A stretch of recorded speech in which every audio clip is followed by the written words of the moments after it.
there's the whole launch energy that was so intense for me that I wanted to stop.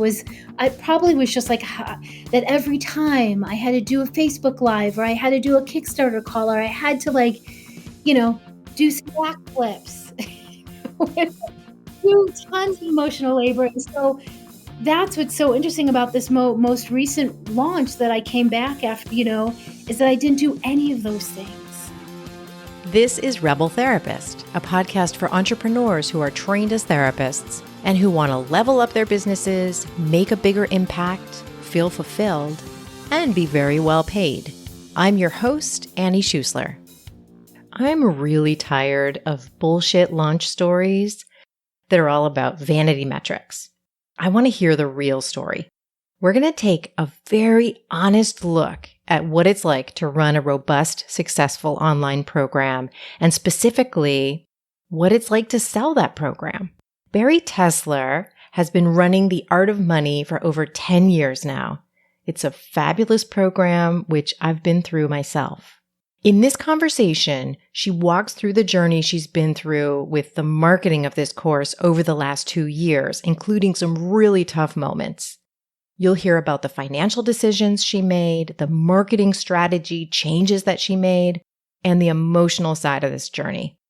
Bari Tessler is a financial therapist and the founder of The Art of Money, a year-long money school.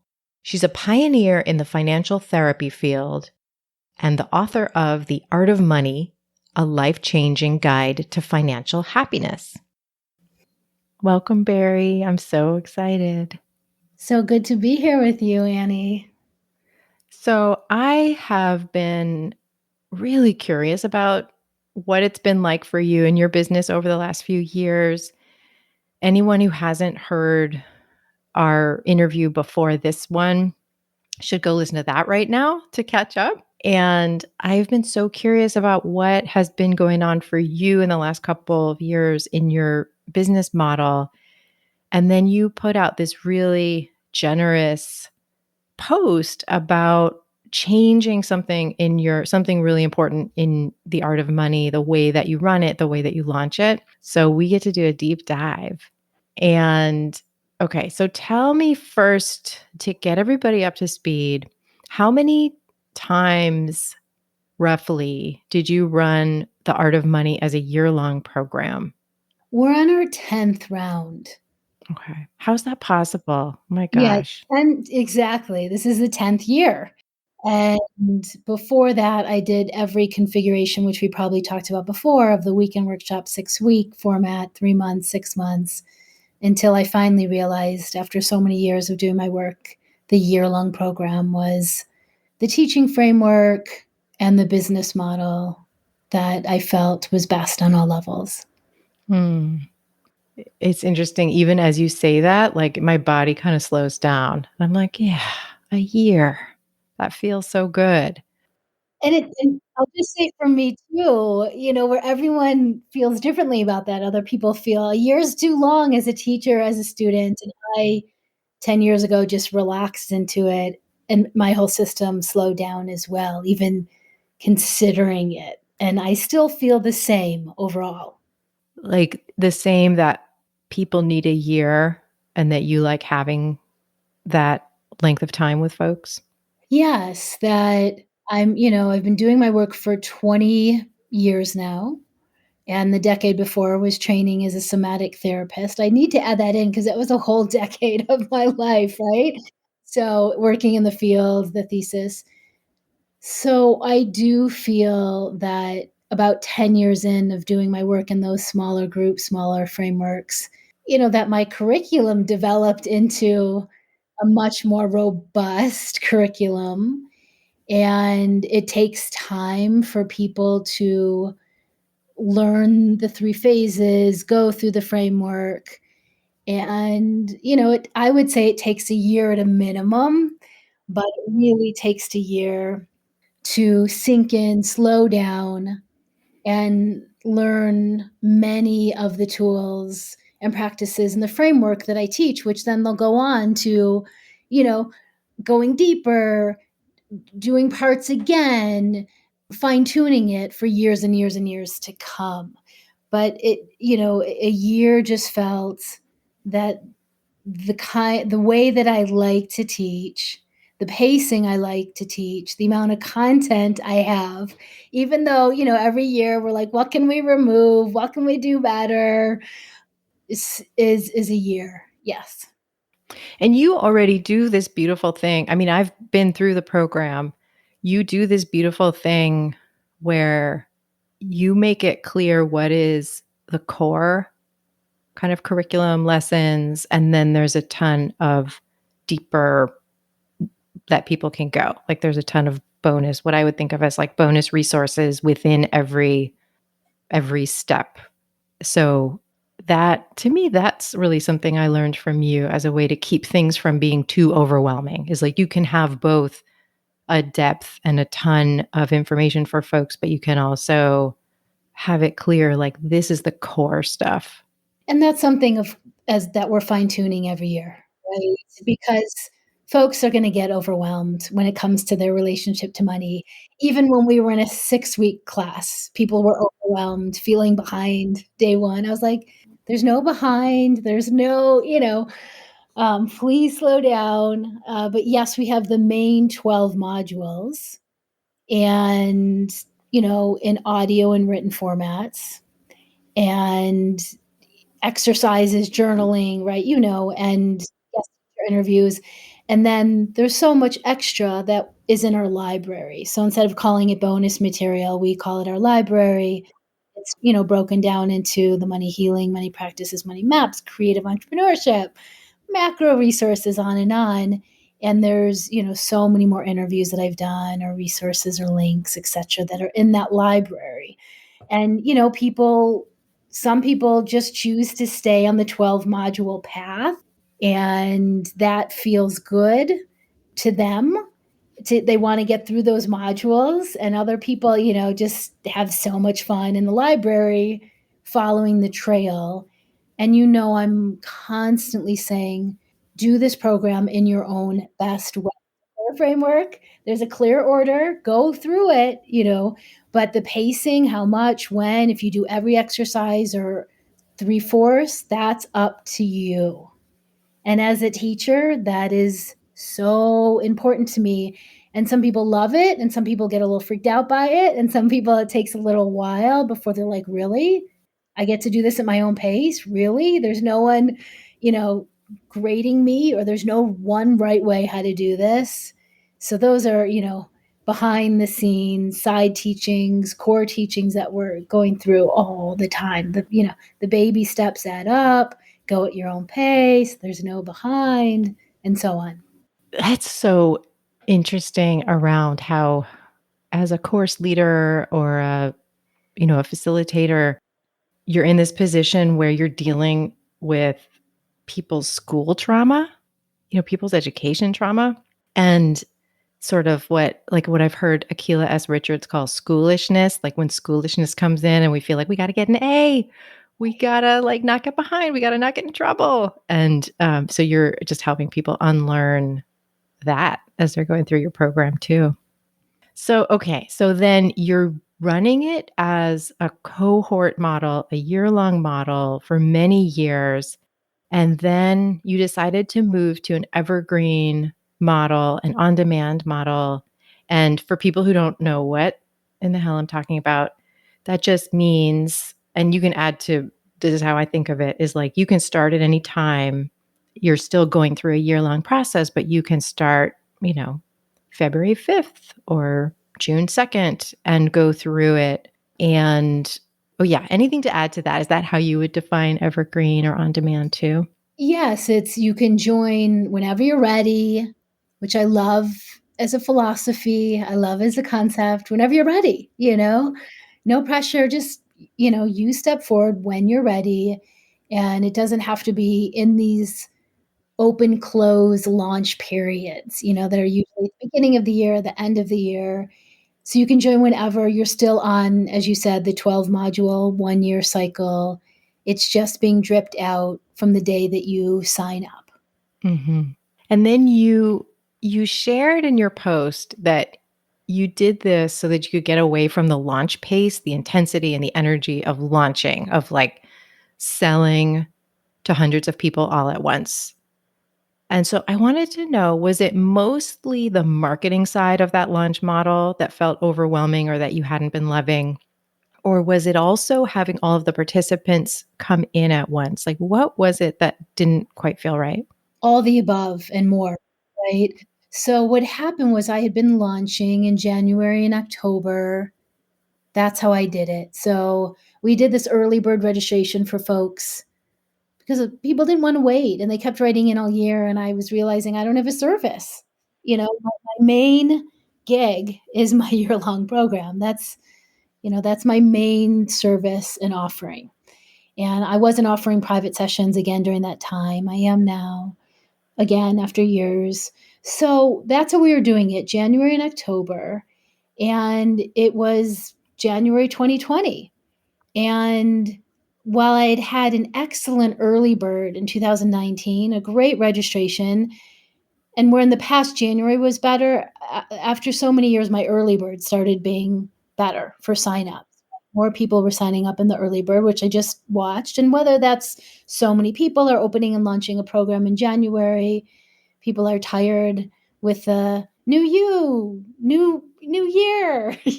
just so many things. So we had an odd registration. It was as though I could feel the pandemic coming. I even canceled my gym membership saying, "Too many germs. I don't wanna be working out," 'cause I was getting these staph infections that I felt were coming from me lifting weights in the gym, you know? And so, yeah, in January, it was though I felt it coming. Something was coming. Something big was about to change. So when the pandemic started in April and I had an okay, but not great January registration, I, like so many others, started reevaluating everything, and I was both scared and, what's changing, what's happening? Am I going to be able to continue to do my work in the same way? Or what do I need to change and pivot? So many of us were having that conversation. So I was having it. And I also, we're equal breadwinners, money makers in my family. So while there have been times where I've made more, my husband's made more, we've been on a track the last so many years where we each contribute more equally. And so, it was required, for my family's finances to continue, but I was in a deep process and I didn't know what I was doing, and you may have seen from my social media, I started cooking and baking for the first time in my life, and how that's related was I just needed therapy, cooking therapy. I needed to do something creative. I needed an outlet. It was so many things for me. So in this process of cooking, I'm sitting with a pot of what the heck am I doing with my business and my teachings and my work. And it all kind of came to a head of I hate launching. I hate the energy of it. I hate that it's 2 to 3 weeks of, my time and energy and Did you hate that it was this is, by the way, what made me never try the year-long model so far. Did you hate the fact that, like, so much of the income for your whole year needed to come in during these 2 particular times? there's certainly pressure, but I also like that. I like getting the income in 2 big windfalls, and then I felt I had a salary for the year. And I really like that, as an entrepreneur who was trying years ago just to make money for the month and then make enough money for 3 months and then extend that to 6 months. So I love that piece, actually. There was a lot of pressure, and so many people sign up in the last 48 hours, and I went through a phase in 2020 where I was starting to feel pissed about human nature, and, I just wanted something different. So, the other piece, though, was that I didn't realize it at the time, but now I can look back because of the change that we've gone back to a launch model. So, I'll wrap around to that and then go back, is that I it was not only was the launch energy intense for me, like, so much needs to happen, and every day, how are we doing? And, my husband has studied launches, and for us, it's always been the same. We get a nice spike at the beginning, day 1, 2, then they trickle in over the next so many days, however long you're open for that open close window. And then as soon as you start sending out those emails like, "We're closing in 4 days. We're closing in 3 days." People start joining, and within 48 hours and within 24 hours, we can get, 50% of our sales, of our signups. And just the whole thing just felt so intense for me, and I was just mad about human nature and was gonna, not that I was gonna take it on and challenge it, but I just felt like, "Oh, the evergreen model feels so much nicer in my body, in my system. People can join whenever they're ready." And I need to say that differently. People can join as they're ready. Like, it just felt like a much more softer, gentler approach, right? And I don't wanna forget this point, the piece that you mentioned earlier about when everyone comes in at once, what happens in the community. Let's bookmark that and come back to that, because I did decide we're gonna go to evergreen, and but we did one last launch, and what I'm realizing is that just every launch, you have to do something a little different, and that's just marketing. And that's marketing. And I still, 20 years later, in moments, I feel like, I'm open to marketing, like marketing and sales and bookkeeping and all of that, which were 4 letter words, they were just like, they were swear words to me, and I swear a lot. So I should, but like, they were just bad words. I wasn't, as a trained therapist, like, not going to have anything to do with that part. And then when I embraced that and realized, well, I can do it in my own way, in my own style, in a way that feels good in accordance with values, so it's been a dance for years.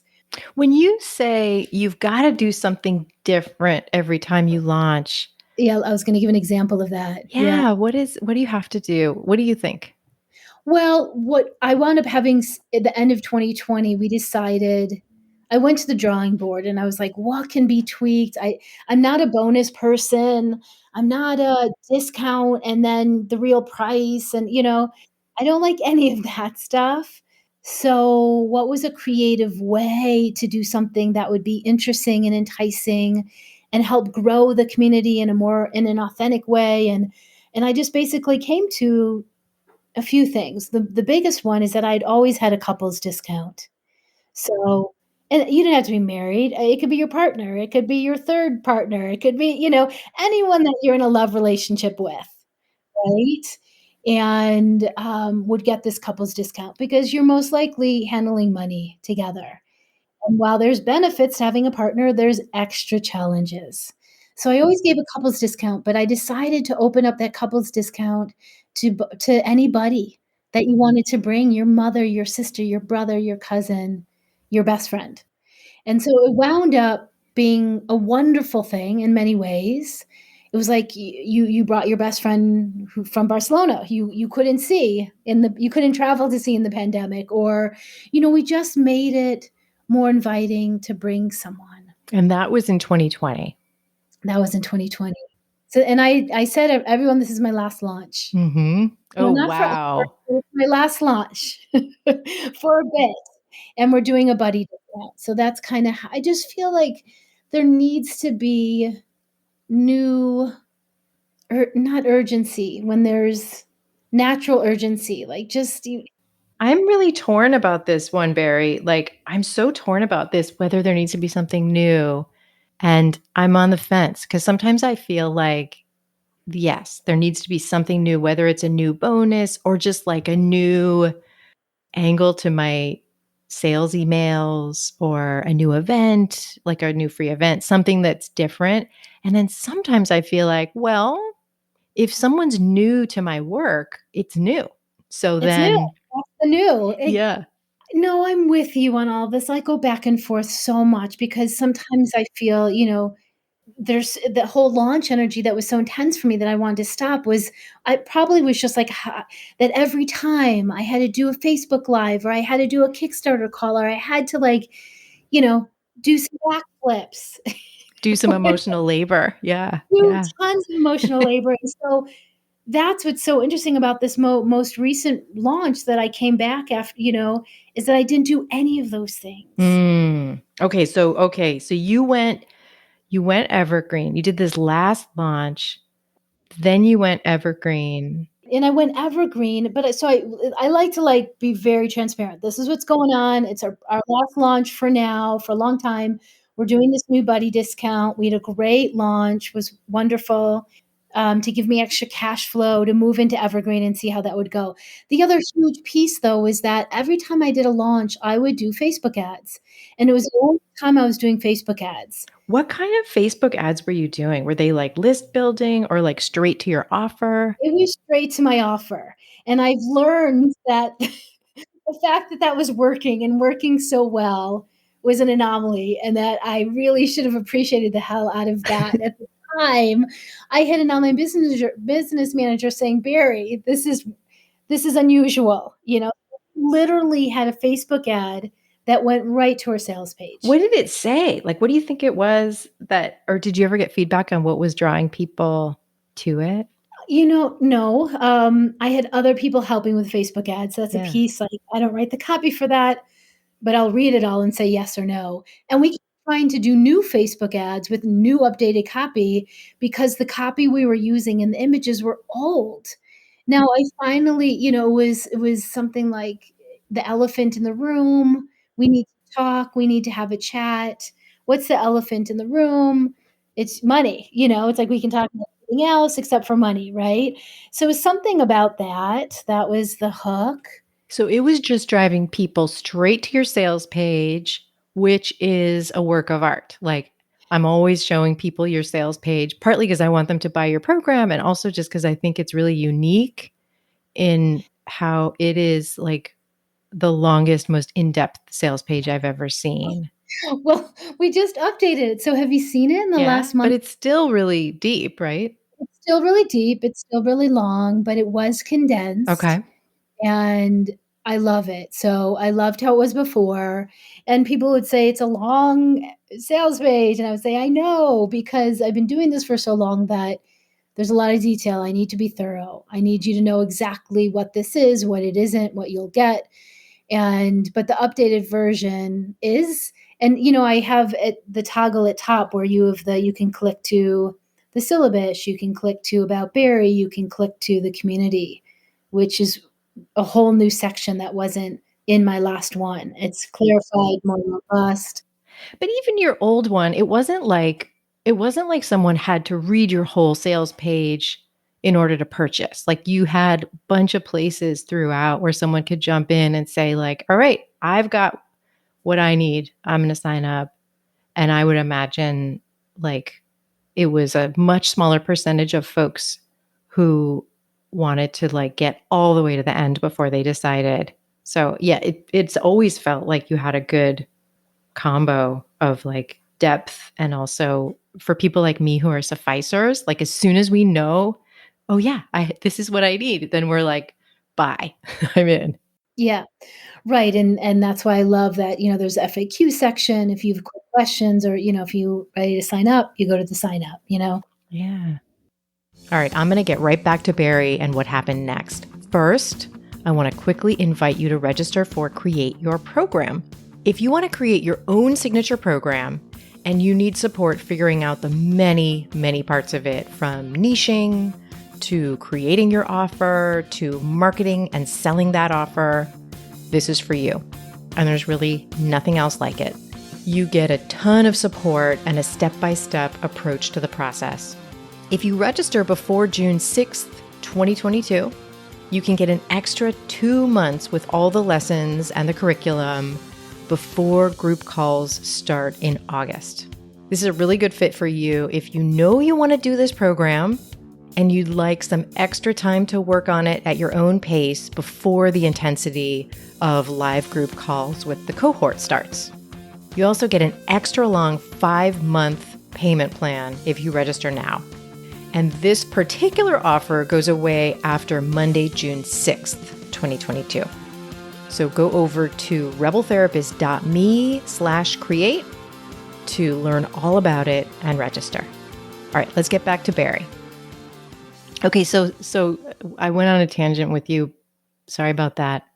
All good. It's saying, "Go look at my sales page," because there's a new design and it's been condensed and a lot of the copy was updated. Not the beginning, though. We keep trying to update that beginning copy, and we keep going back to, "We need to talk to you about something." It's the elephant in the room, even the and that was written so many years ago, but the rest is all updated and new design.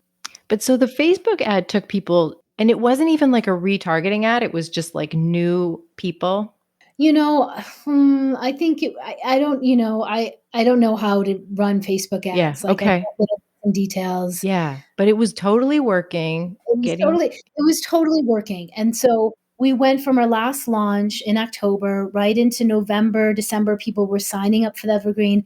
A lot of people. We had January, we had a great big month, no launch. People were just signing up for the Evergreen. and this was 2021. Yes, February, they were still signing up, and then boom, in the middle of February, big things changed. One, we weren't I think there's the natural urgency was the beginning of the year.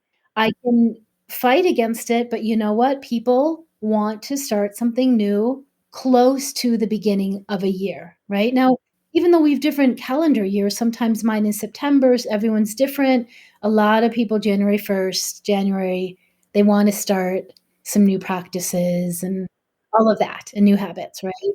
So there was that natural urgency. The second thing was that the Apple algorithm changed that affected Facebook ads, and it destroyed us and many, many, many other small businesses that were spending 50,000 or less, 25,000 or less on Facebook ads a year, right?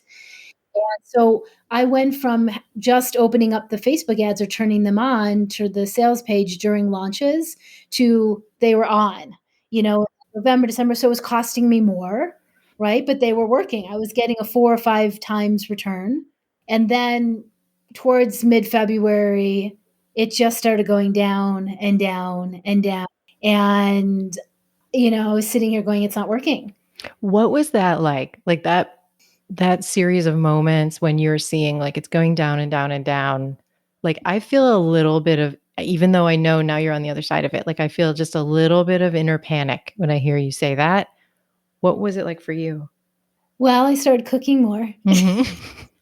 I started cooking and baking more, doing more experiments in the kitchen. I went through the whole gamut of emotions. Mhm. I've been through many business models over the years. I've been through ebbs and flows. I've been through ups and downs. But in the moment, there's definitely there was anxiety. There was definitely like, just keep watching this. What's up? Monitor your emotions, navigate your emotions, keep riding the waves.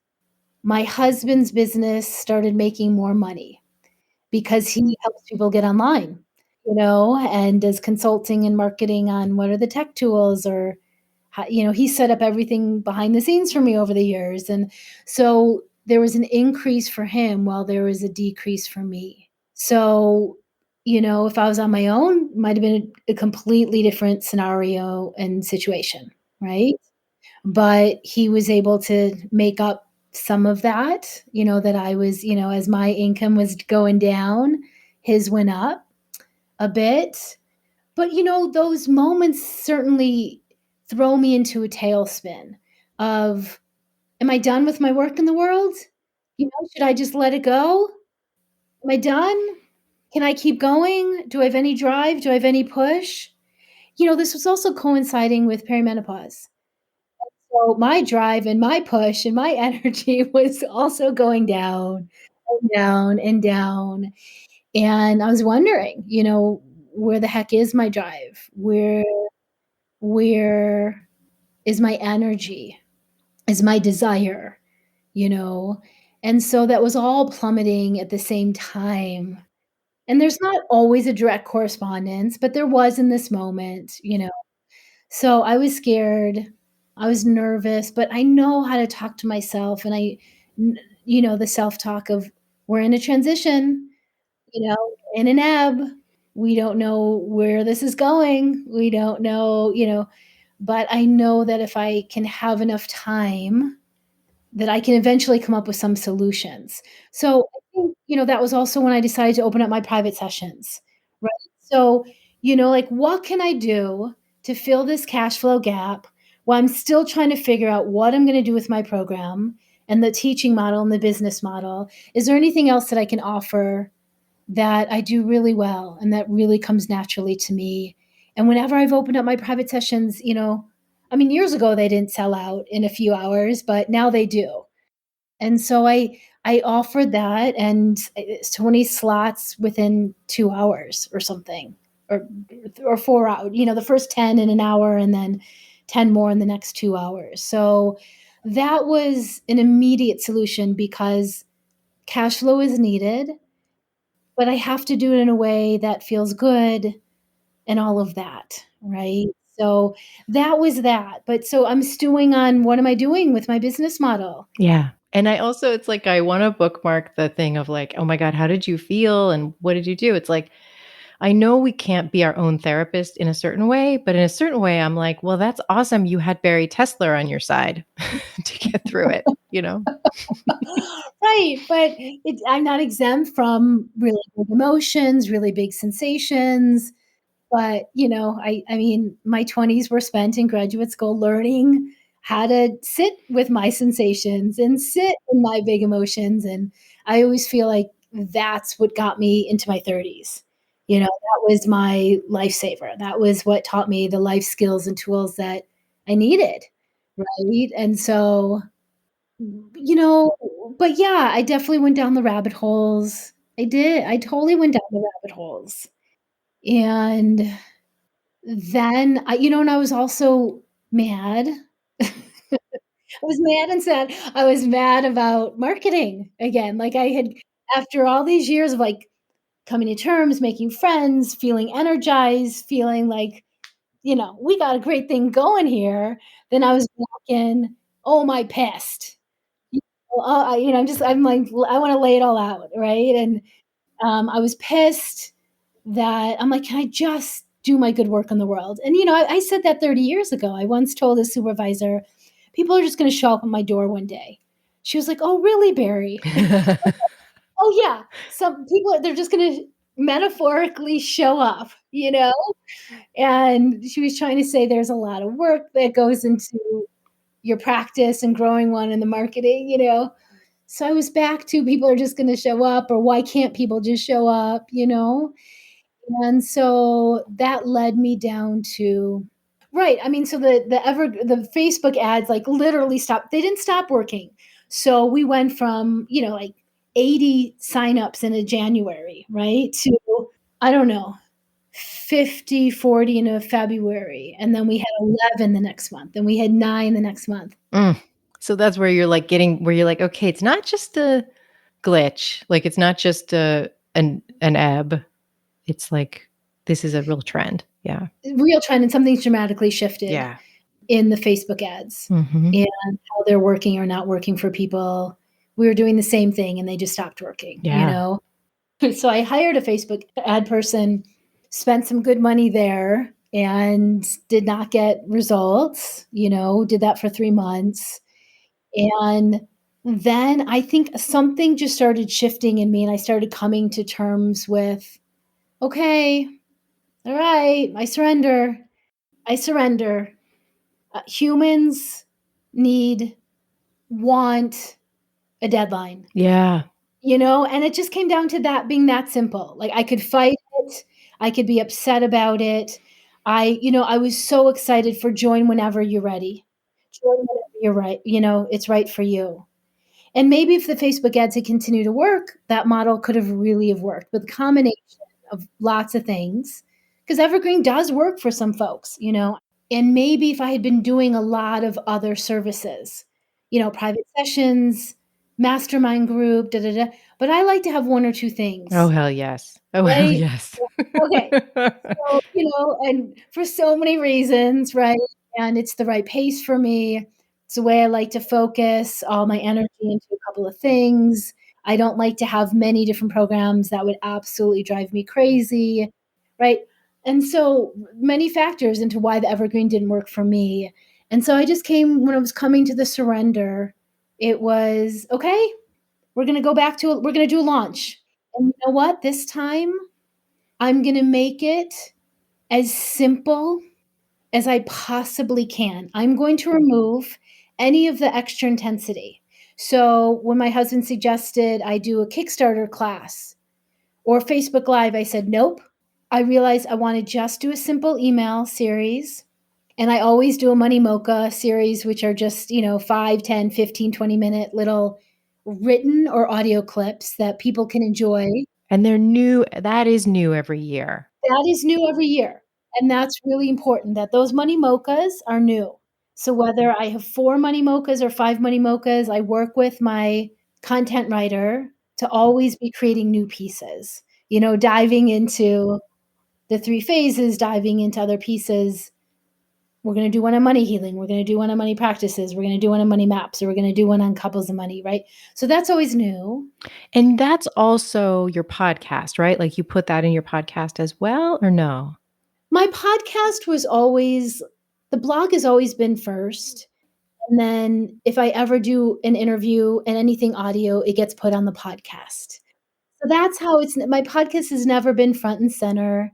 It's never been where you have to have the best sound quality and I need to, be doing so many interviews. It was, I'm gonna send out an email. It used to be once a month, then it was twice a month, and then at some point a year or 2 ago, I moved to at once a week. And so that's what I moved to, and whenever I do an audio thing, it goes on the podcast, and in the past, the Money Mochas were always audio first, and then we had a transcript. This time, we didn't do audio, again, just timing, energy, family. We decided to make them more, "Here's a concept, and there's some journaling to do," and we gave folks prompts. And, why that idea came up is because my second book, The Art of Money Workbook, is coming out, May 31st, 2022, so soon, and so we were in the realm of creating that behind the scenes, and we love journal prompts, in the program everywhere, and so it was like, "Oh, well, here's a direct taste of what's inside the program, is that there's some concepts, money teachings, and then here's some journal prompts for you to sit and reflect and take some time." And so that's what those Money Mochas were, and that's what that email series was. I love that, Barry. I also love hearing when you talk about this as because, I had this resistance when you were saying, you kinda have to have something new for every launch. But this is something that you're a content creator. This is your core content, and it's part of that. And this is the kind of content that really serves people and leaves them better than you found them, whether they buy your program or not. And I'm just like so into that. And it's always been that way. So whenever I've opened up a registration, I've done either Money Mochas or Money Memoirs where they serve the community in a big way, right there on the spot. Whether, yeah, you continue and join us in the program or you go off and continue to read my book or blog or whatever. So, I mean, that's what true content creation is all about. That's real content for a business. It's creating something that's meaningful and really is giving and generous and gives people new tools and practices and yeah. And it's hard for me to write little short things. I we Ours are much longer, but so the Money Mochas are shorter though. They really they really are compared to my other. And then what else was in your launch? You did some social media. Like, was it just based on the mochas? Yeah, I just shared the mochas, on Facebook and Instagram. I don't even think they were shared on Twitter, even though I have an account, but I think other people were sharing them. I noticed there's a financial planner who keeps sharing everything I do, which is so nice.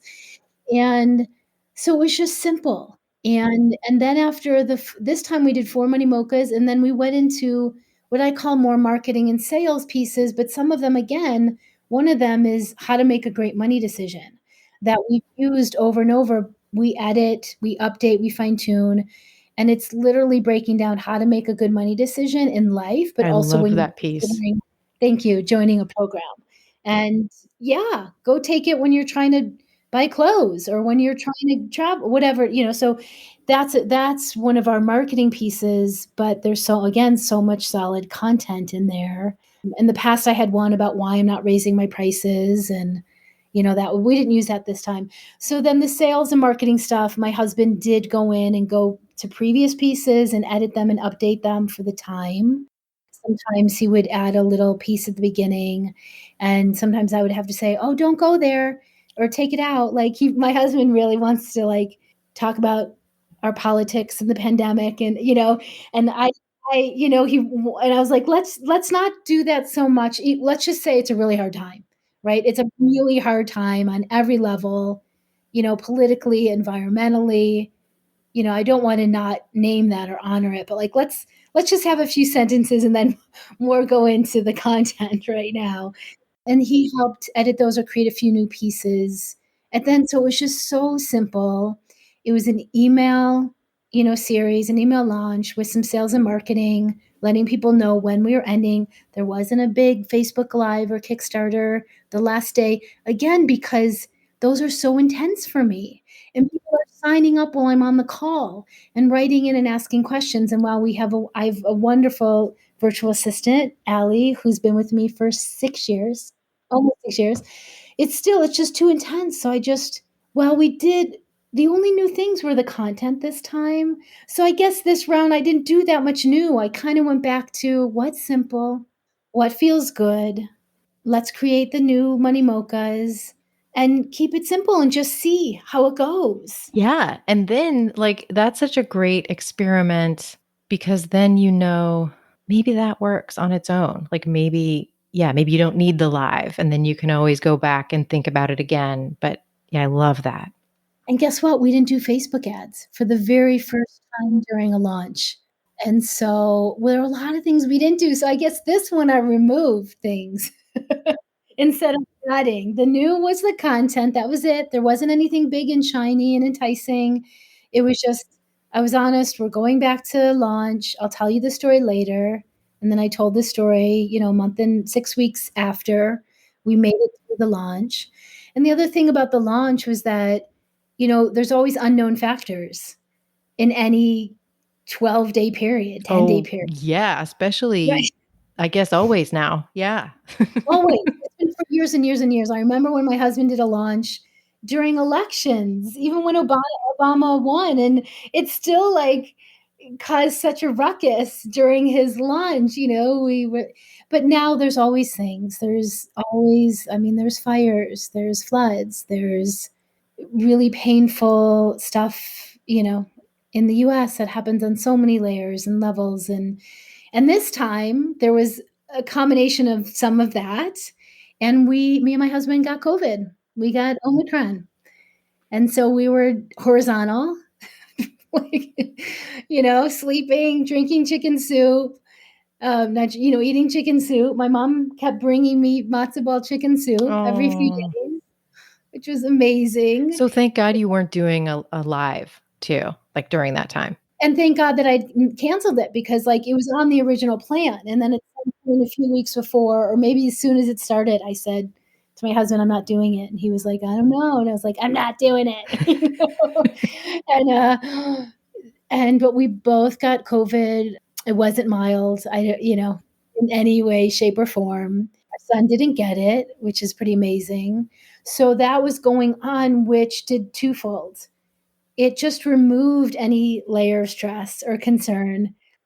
Like, I was tracking everything I was watching. I was checking in with with Allie, my VA. I was checking with the alumni guides who help, run the community and are offering all this new community support this year.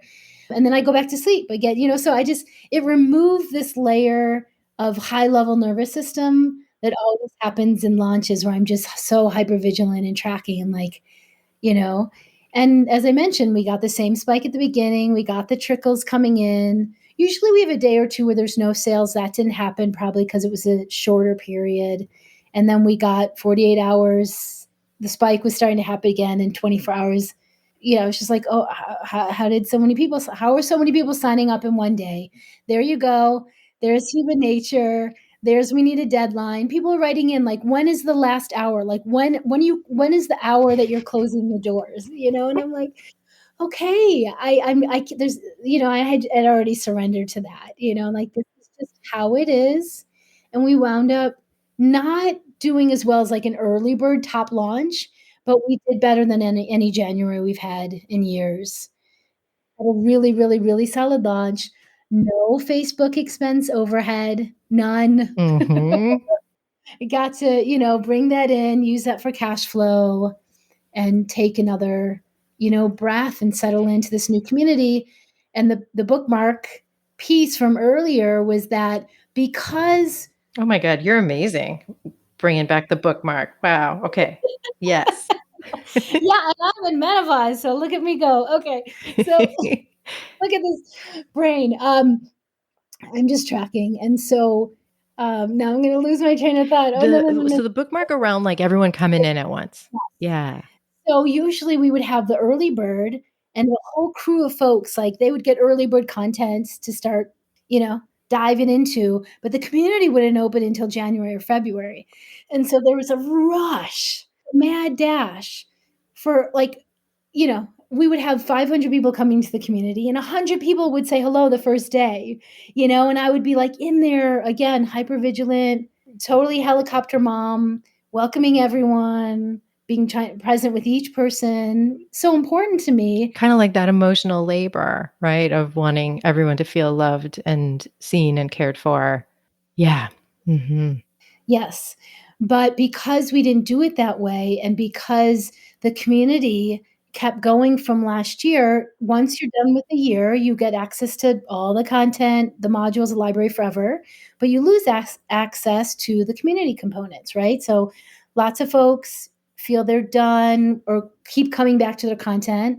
Other folks they want to return. They want to be a part of the community, be a part of the calls with me. This year we have a co-working group every Saturday that the alumni guides are leading. And I wake up and I look to see the text and I'm just, oh my God, there's a whole group happening. And then the alumni guides once a month are leading a call and I have my office hours. So there's just a lot, but what's happening is that, you know, people are joining the community in a slower way. They're reading the community guidelines. We're saying slow down, take a deep breath, do a body check-in. You can just peek at the forum. You don't have to post right away. So even that energy is shifting, and I'm loving it. The alumni guides are loving it, and so and it matches the teaching. It really does. And it changes your role then, which is so fabulous. Like you get to not, it sounds like you get to not feel as hypervigilant in the beginning. 100%, and I think that just that dynamic added to people feeling overwhelmed or, and thinking there's no structure, framework here. And we would say, yes, there is. Like start with module 1 and then go to module and read the syllabus so you can see what's ahead. Now we have things like how to use the program manual. We really have, if you think my sales page is thorough and detailed, we really have everything covered behind the scenes as well. But it's really just shifted the energy. So as I'm inviting people to slow down, the community is slower. It's more intentional, and that also, there was a big difference when we left Facebook groups 3 years ago in 2020 and moved to Kajabi teaching platform, which I love as a teaching platform. I don't love as a forum. It's so simple that it's complicated, but, and it's slower and it's not as much engagement as Facebook groups, but in Facebook groups, it just was, people were posting at 3 in the morning and expecting response, and it just had way more of a chaotic energy. That makes sense. And like being on a Facebook group, I think changes people's energy because the platform is designed to keep people there, but not necessarily to keep people focused. So yeah, I just also feel I don't have a huge community, but I used to use free Facebook, secret Facebook groups. And when I moved over to Mighty, Things just felt like calmer and more focused.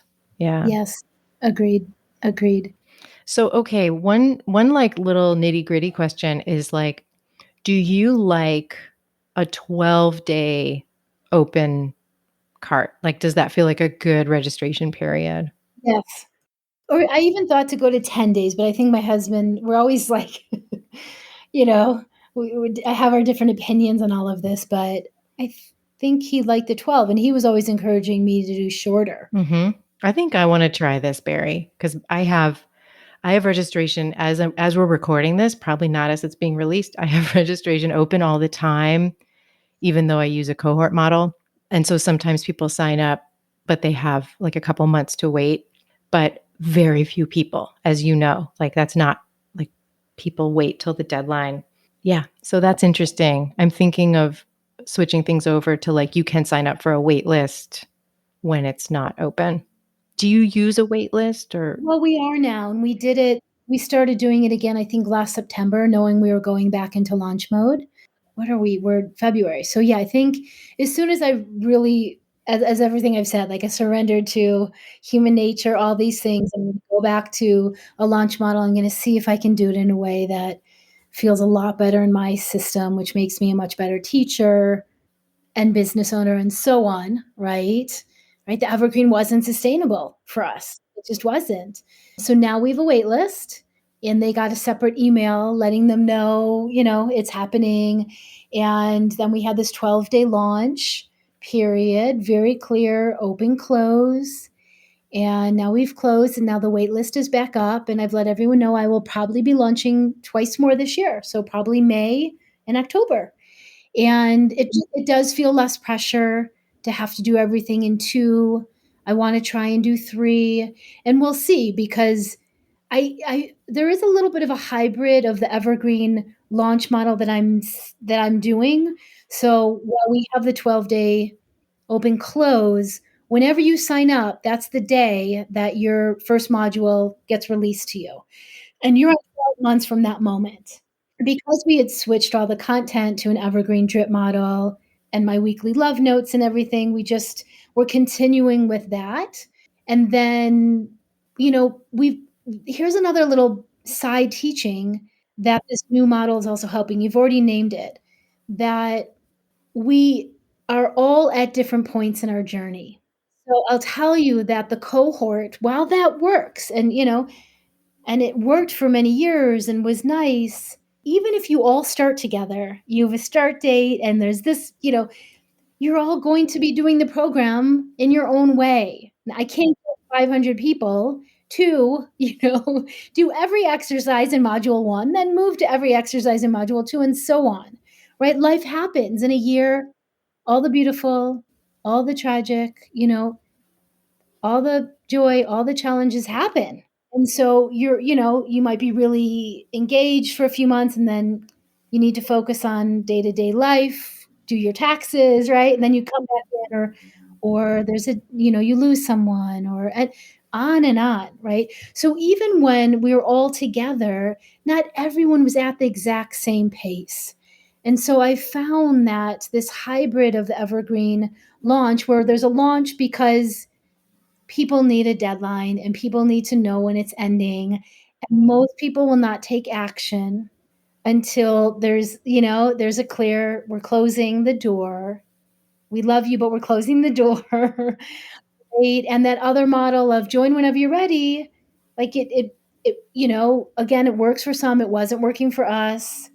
And so our new model now is this hybrid that we really do have students, Art of Money adventurers at all different points in the journey. And so when they come into the forum, we have it all organized in module 1, module 2, ask questions about body check-ins and money emotions. Go to this area, see what else, or bookkeeping systems, jump to module 6 and see all the chats that have already happened, right? And so it honors that we really need to do this in our own best way, in our own best pacing. It's going to change, and that's okay. And I'm really inviting that into the teaching, into the content, into the framework, even in how we're launching now. And, I'm learning and growing and fine tuning every year, but I'm grateful for where we're at and how it just went, and feel a lot more relaxed. I love it. It really changed, like, from where this story started. It's like there was this circular coming back to a launch model, but a lot is not the same. And so it's just such a treasure to get to hear, to really go behind the scenes with you, to really get to hear what happened, how it happened, and how you made all of these decisions all the way through. I so appreciate it. So, what do I say to Bari Tessler to say goodbye? I just really appreciate you so much. I just want to say that. You. I think this is our third interview, and I've interviewed you. There's so much wonderful overlap in our work, and I love sending so many folks to you. And, I really appreciate the nuanced, detailed questions of, let me hear more behind the scenes of what was going on here and here and here. And, I'll just say that with any business model shift for me, I think I've had 5 over the last 20 years, maybe now 6, comes from me, being really frustrated or something not working anymore as it was, right? Because the launch model, I think we had 7 years. It was a really good run for a business model, and every year we were growing a bit. So it was a great run. And then a shift in a business model is usually when I'm frustrated, something's not working as it once was, whether it's internally, "Oh, now I have a new baby. Oh, now I'm in perimenopause. Oh, now there's a pandemic," or right, whether it's internal or external. And it takes time to really navigate and feel all the feelings and work your way through that. And you don't know how long, right? Yeah, that's good. It's like that's I'm gonna tell myself that, and I'm gonna remind people of that who I'm coaching around that frustrating moment. You have to go through it, and you have to, like, listen and let it go all the way through your body. There isn't a quick fix to that. There isn't. And if you have moments of, I'm out of here, or maybe my work's not needed anymore, like that's all normal for me, you know, normal questioning. That's part of that as well. Awesome. Thank you so much, Barry. Thank you. Your last chance for early access to create your program is Monday, June 6th, and you can get registered at rebeltherapist.me/create. I want to thank Cosmo Palms for editing this podcast, and I so appreciate you listening. All right, I'll see you soon.